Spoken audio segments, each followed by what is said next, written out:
नमस्कार, स्वागत है आपका बिहार समाचार में। तो तीसरे चरण के चुनाव में कहां से कितना वोट पड़ा, कौन सी पार्टी जीत रही है, कौन बनेगा मुख्यमंत्री, तो आज सरकार से नाराज जनता ने वोट बहिष्कार भी कर दिया। आपको बताऊंगा कि किसने क्या बड़े दावे किए हैं। तो आज की बड़ी खबर पर बात करने से पहले आपसे अनुरोध है, कृपया वीडियो को एक लाइक अवश्य कर दीजिएगा। आपका लाइक करना ही हमारी मेहनत का फल होता है।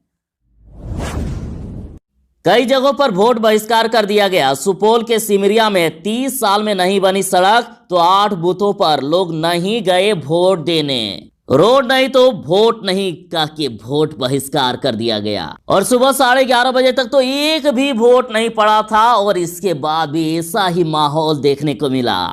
यहाँ 30 साल से सड़क नहीं बनी है। लोगों का कहना है कि पिछली बार जब बीमा भारती वोट मांगने आई थी, तब उन्होंने कहा था कि यह सड़क बनवा दी जाएगी, अगर सड़क नहीं बनी तो आप अगली बार वोट मत दीजिएगा। तो लोगों का कहना है कि बीमा भारती कहे हैं उसी के अनुसार हम वोट का बहिष्कार कर रहे हैं।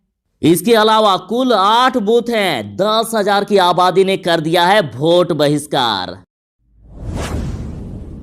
शाम 4 बजे तक की अपडेट देखिए। बिहार में 45.71% तक मतदान हो गया, और सुपौल में सबसे अधिक 51.12% और वाल्मीकि नगर में 44.18% तक मतदान। और 2 जिलों की 4 विधानसभा सीटों पर मतदान खत्म, और बिहार में अभी तक कुल 45.71% तक वोटिंग। वाल्मीकि नगर में 45.7% तक मतदान पड़ा, रामनगर में 46, सिमरी बख्तियारपुर में 49.65 और महिषी में 47.8% तक मतदान। बाकी देखिए, पश्चिमी चंपारण में 44.1, पूर्वी चंपारण में 47.4, सीतामढ़ी में 41.6, मधुबनी में 44, सुपौल में 51.1, अररिया में 43.2, किशनगंज में 47.5, पूर्णिया में 46, कटिहार में 47.1, मधेपुरा में 46.3, सहरसा में 48.9, दरभंगा में 41.1, मुजफ्फरपुर में 48.4, वैशाली में 46.3 और समस्तीपुर में 45.05% तक मतदान हुआ।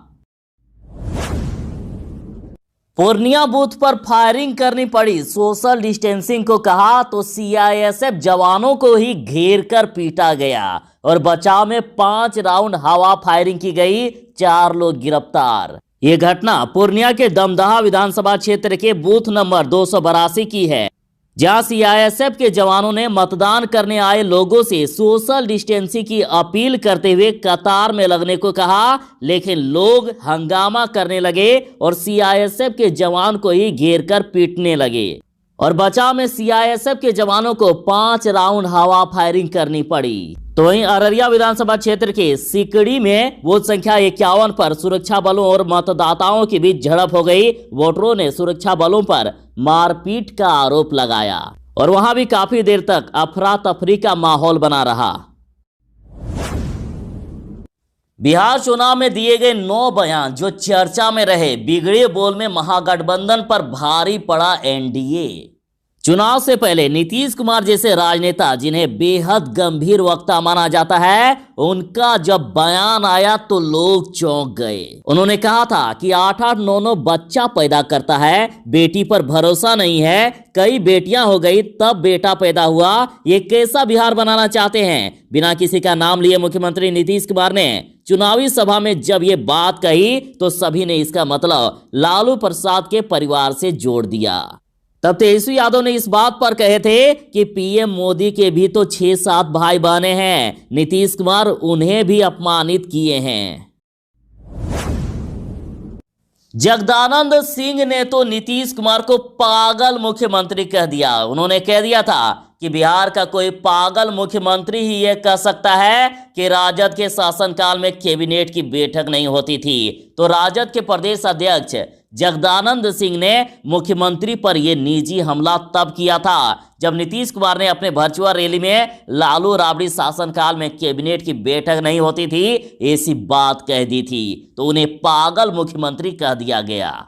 राजद के नेता भाई वीरेंद्र ने तेजस्वी यादव की तारीफ करने के दौरान तो बड़ा बयान दे दिया। उन्होंने कह दिया था कि मुझे दुख है कि सीएम नीतीश कुमार तेजस्वी यादव जैसा बेटा पैदा नहीं कर पाए। उनके पास ऐसा बेटा नहीं जिसे वह पार्टी का मुख्य चेहरा बना सके। और इस बयान पर जदयू और भाजपा ने कड़ी आपत्ति जताई थी।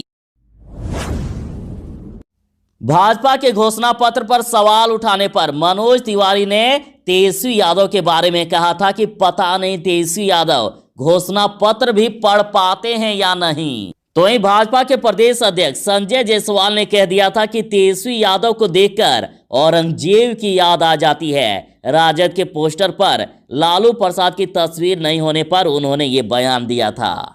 महाराष्ट्र के पूर्व सीएम देवेंद्र फडणवीस ने कहा था कि 9वीं फेल आदमी अगर मुख्यमंत्री बन जाएगा तो दूसरे को क्या शिक्षा दिलाएगा।